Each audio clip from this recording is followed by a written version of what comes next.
இங்க பாருங்க, இந்த குரங்குக்கு ஒரு கை ஒரு கால் இல்ல. ஏன் தெரியுமா? யாரோ ரோட்ல போட்ட ஸ்நாக்ஸ் சாப்பிட வந்து வண்டியில அடிபட்டு ஒரு கை ஒரு கால் போச்சு. இதுக்கு யார் பொறுப்பு? இதே உங்க குழந்தைகளுக்கு நடந்தா சும்மா இருப்பீங்களா?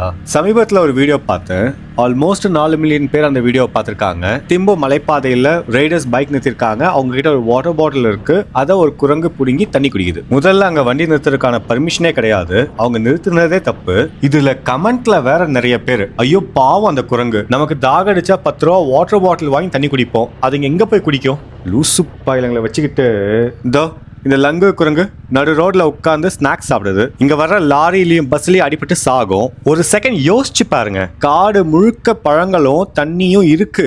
நீங்க குடுக்கற அந்த ஒரு பேக்கெட் சிப்ஸுக்காக அதுங்க மொத்த பரம்பரை ரோடுக்கு வந்து செத்துட்டு இருக்குங்க.